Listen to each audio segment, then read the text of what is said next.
இப்ப நான் எந்த மண்ணில் நின்னுட்டு இருக்கிறேன் தெரியுமா? நாகூர் ஆண்டவர் அன்போட நெல்லுக்கடை மாரியம்மன் அன்னை வேளாங்கண்ணி ஆசியோட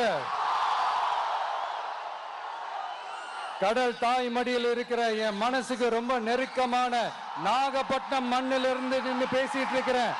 என் நெஞ்சில் குடியிருக்கும்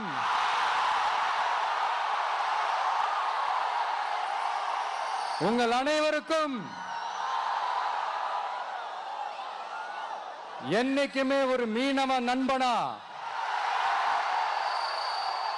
இருக்கிற இந்த விஜயோட அன்பு வணக்கங்கள்.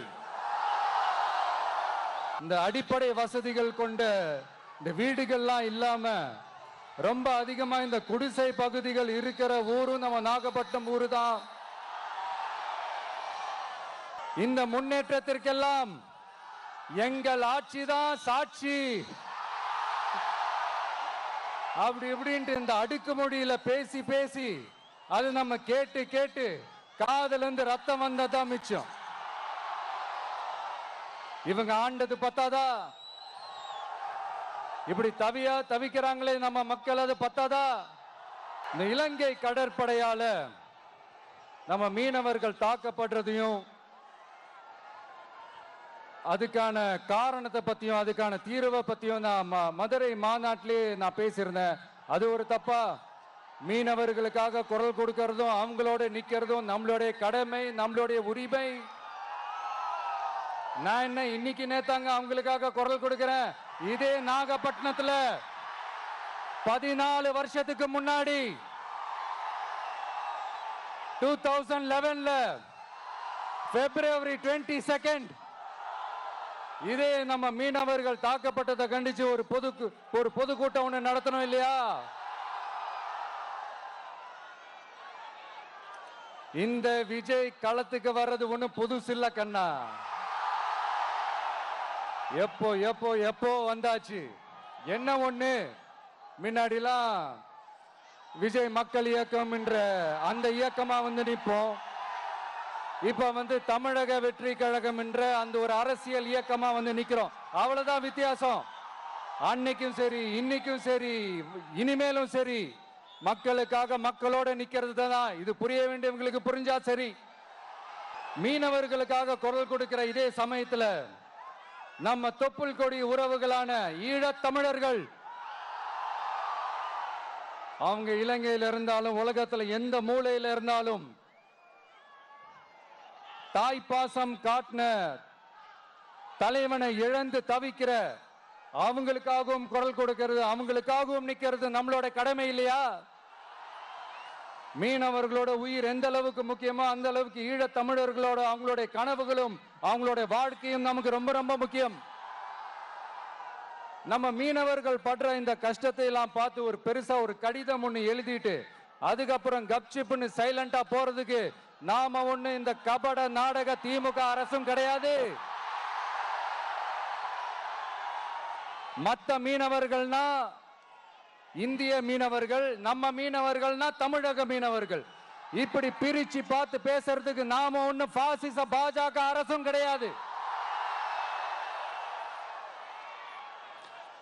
நிரந்தரமான தீர்வு, நிரந்தரமான ஒரு இந்த ப்ராப்ளத்தை சால்வ் பண்றதுதான் நம்மளுடைய ஒரு முக்கியமான ஒரு அஜெண்டாவே. சரி, இப்ப நம்ம நாகப்பட்டினம் ஏரியாவுக்கு வருவோம்.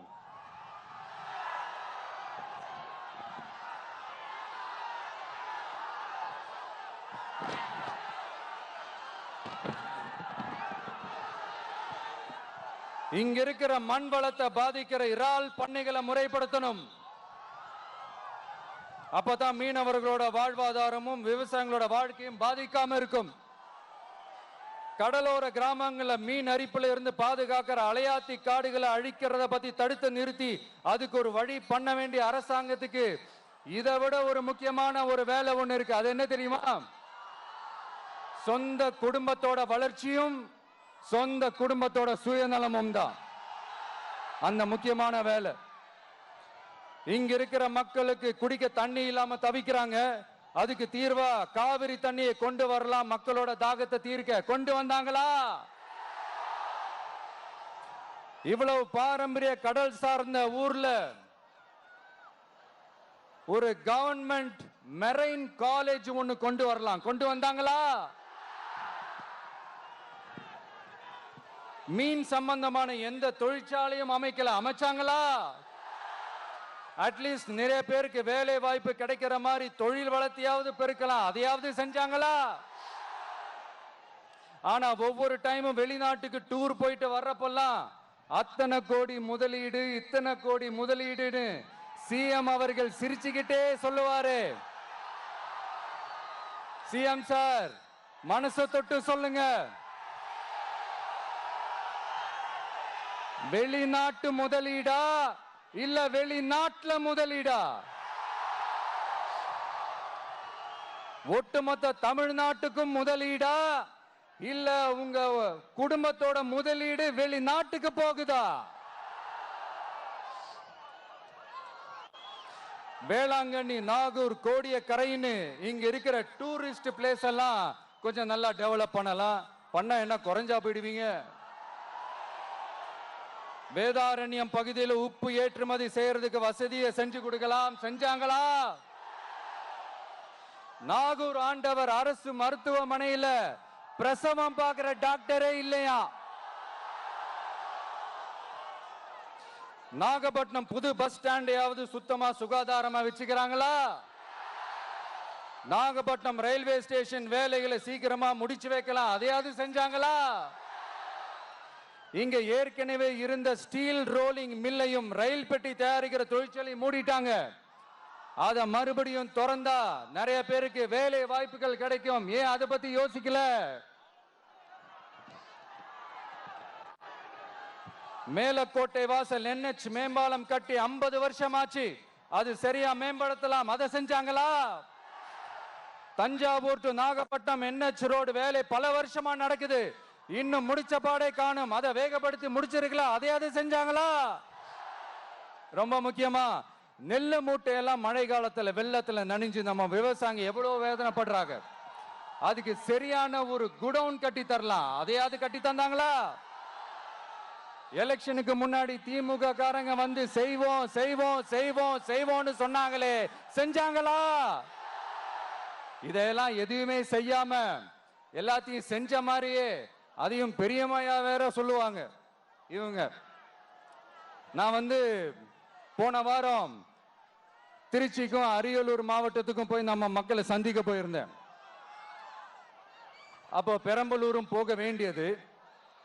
அங்க சில ரூல்ஸ் அண்ட் ரெகுலேஷன்ஸ், ஒரு கட்டத்துக்கு அப்புறம் இந்த பஸ்ஸே மூவ் ஆகல.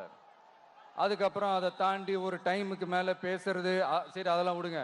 இந்த நேரத்தில் பெரம்பலூர் பகுதி மக்களுக்கு நான் மன்னிப்பு கேட்டுக்கிறேன். சீக்கிரமாவே உங்களை தேடி நான் வருவேன் ஃபார் ஷுவர். நம்ம வந்து இந்த டூர் பிளான், இந்த ஷெட்யூல் போட்டதுக்கு அப்புறம் அது என்னப்பா சனிக்கிழமை சனிக்கிழமை சனிக்கிழமை அப்படின்னு ஒன்று ஸ்டார்ட் ஆச்சு. அது ஒன்றும் இல்லை, உங்க எல்லாரையும் வந்து பார்க்கும்போது உங்களுக்கு எந்த விதமான டிஸ்டர்பன்ஸும் இருந்துடக்கூடாது, முக்கியமா உங்களுடைய வேலைகளுக்கு எந்த விதமான டிஸ்டர்பன்ஸும் இருந்துடக்கூடாது அப்படின்ற ஒரே காரணத்துக்காக தான் இப்படி வீக்கெண்டா பார்த்து இப்படி இந்த பிளானை ஷெட்யூல் பண்ணோம். லீவு நாட்கள்ல ஓய்வு நாட்கள்ல வரணும்ன்றதான் அந்த எண்ணமே. அது மட்டும் இல்ல, அரசியல்ல சில பேருக்கு நம்ம ஓய்வும் கொடுக்கணும் இல்லையா? அதனாலதான் இந்த ஓய்வு நாட்களா பார்த்து இப்படி செலக்ட் பண்ணோம். சரி, இப்போ நம்ம மக்களை சந்திக்கிறதுக்கு, நம்ம சொந்தங்களை சந்திக்கிறதுக்கு எத்தனை கட்டுப்பாடுங்க. அந்த இடத்துல பர்மிஷன் இல்ல, இந்த இடத்துல பர்மிஷன் இல்ல. ஆனா அதுக்கான காரணங்கள்லாம் நீங்க கேட்டீங்கன்னா சொத்தையான காரணமா இருக்கும். அங்க பேசக்கூடாது, இங்க பேசக்கூடாது, 5 நிமிஷம் தான் பேசணும், 10 நிமிஷம் தான் பேசணும். நான் பேசுறதே 3 நிமிஷம் தான். அதுலயும் அது பேசக்கூடாது, இதை பேசக்கூடாதுன்னு சொன்னா அப்புறம் தான் எதை தயா பேசுறது. அரியலூர்ல போனப்போ நான் கரெக்டா அந்த ஊருக்கு போறதுக்கு முன்னாடி ஒரு அந்த ஏரியாலேயே அந்த பவர் கட்டு. அப்புறம் நான் திருச்சிக்கு போய் நான் பேச ஆரம்பிச்சதுக்கு அப்புறம் அந்த ஸ்பீக்கருக்கு போற அந்த வயரு கட்டு. இல்ல நான் தெரியாம தான் கேட்கிறேன் சிஎம் சார். ஃபார் எக்ஸாம்பிள், இப்போ ஒரு ஆர்எஸ்எஸ் தலைவர் இங்க வராருன்னு வச்சுக்கோங்க, இல்ல நம்ம பிரதமர் மோடிஜி அவர்களோ இல்ல உள்துறை அமைச்சரோ இங்க வராருன்னு வச்சுக்கோங்க, இந்த மாதிரி கண்டிஷன்ஸ்லாம் போடுவீங்க? இந்த மாதிரி பவர் கட் பண்ணுவீங்க? இந்த மாதிரி வயர் கட் பண்ணுவீங்க? கொஞ்சம் கட் பண்ணி தான் பாருங்களேன். முடியாதுல? பேஸ்மெண்ட் அதிரும்ல? நீங்க தான் மறைமுக உறவுக்காரர்களாச்சே. இதாவது பரவாயில்லைங்க. இதை தாண்டி ஒரு ரூல் ஒண்ணு போட்டாங்க, பஸ்ஸுக்குள்ளேயே இருக்கணுமா, பஸ்ஸை விட்டு வெளியில வரக்கூடாதான், கையை இவ்வளவுதான் தூக்கணுமா, இப்படியே வரணுமா, மக்களை பார்த்து சிரிக்காத, மக்களை பார்த்து கையசைக்காத, இப்படியெல்லாம். ஐயோ ஐயோ ஐயோ, நானும் என்னவோ ஏதோ நினைச்சேங்க. செம்ம காமெடியா இருக்குங்க. I am just enjoying like anything. நேரடியாவே கேட்கிறேன், சிஎம் சார் மிரட்டி பாக்குறீங்களா? அதுக்கு இந்த விஜய் ஆள் இல்ல சார், அதுக்கு நாம ஆள் இல்ல சார். என்ன செஞ்சிருவீங்க? மேக்சிமம் கொள்கைய சும்மா பேருக்கு மட்டும் வச்சுக்கிட்டு குடும்பத்தை வச்சு கொள்ளையடிக்கிற உங்களுக்கே இவ்வளவு இருந்தா, சொந்தமா உழைச்சி சம்பாதிச்ச எனக்கு எவ்வளவு இருக்கும்? என்ன நாங்க பெருசா கேட்டுட்டோம்? மக்கள் வந்து நிம்மதியா ஃப்ரீயா நின்னு பார்க்கிறதுக்கு ஒரு இடம், அதை நாங்க தேர்வு செஞ்சு அதுக்கு பர்மிஷன் கேட்கிறோம். ஆனா நீங்க என்ன பண்றீங்க? அந்த இடத்தையெல்லாம் விட்டுட்டு நெருக்கடியோட, மக்கள் நெருக்கடியோட எங்கெல்லாம் நிப்பாங்களோ அந்த இடமா பார்த்து செலக்ட் பண்ணி தெரியுங்க. உங்க எண்ணம் தான் என்ன சார்? நான் அவங்கள பார்க்க கூடாது, அவங்களோட பேசக்கூடாது, அவங்க குறைகளை கேட்க கூடாது, அவங்களுக்காக குரல் கொடுக்க கூடாது, என்னதான் சார் உங்க எண்ணம்? சரிங்க சார், ஒரு அரசியல் தலைவன் அப்படின்றதெல்லாம் மறந்துருங்க. ஒரு சாதாரண ஒரு தமிழ்நாட்டு மண்ணோட ஒரு மகனா, ஒரு நம்ம தமிழ் மக்களுடைய ஒரு சொந்தக்காரனா, என் மக்களை, என் குடும்பத்தை, என் சொந்தங்களை நான் பார்க்க போனா என்ன பண்ணுவீங்க? அப்பவும் தடை போடுவீங்களா? வேணாம் சார். இந்த அடுக்குமுறை, இந்த அராஜக அரசியல்லாம் வேணாம் சார். நாம ஒண்ணு இங்க தனியால் இல்லைங்க சார், மாபெரும் மக்கள் சக்தியோட பிரதிநிதிங்க சார், மாபெரும் பெண்கள் சக்தியோட சகோதரன் சார், மாபெரும் இளைஞர் இயக்கமா இருக்கிறோம் சார். மறுபடியும் சொல்றேன், 2026ல ரெண்டு பேருக்கு நடுவுல தான் போட்டியே. ஒண்ணு இன்னொன்னு, ஒண்ணு இன்னொன்னு.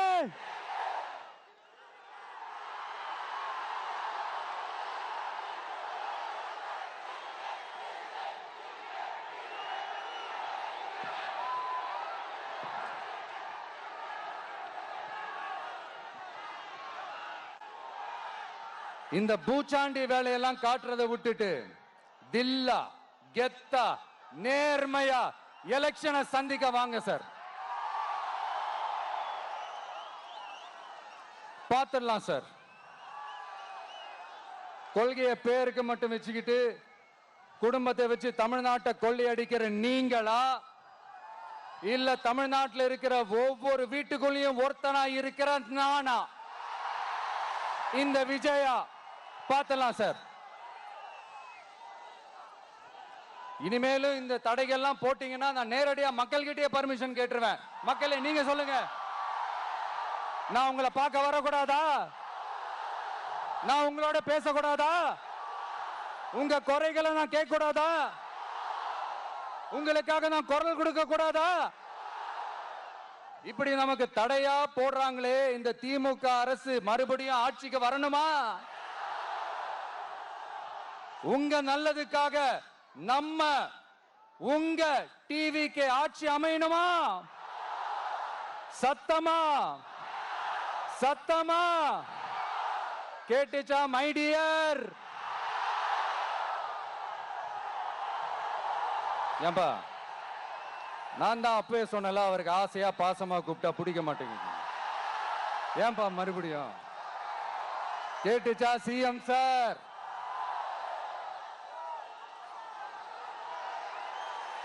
இந்த போர் முழக்கம் உங்களை ஒரு நிமிஷம் கூட தூங்க விடாது, துரத்திக்கிட்டே வரும். கான்பிடண்டா இருங்க, நல்லதே நடக்கும், வெற்றி நிச்சயம். மீண்டும் சந்திக்கும் வரை நன்றி, வணக்கம். மேலும் இந்த மாதிரியான செய்திகளை உடனுக்குடன் தெரிந்து கொள்ள சிகப்பு நாடா யூடியூப் சேனலை சப்ஸ்கிரைப் பண்ணிக்கோங்க.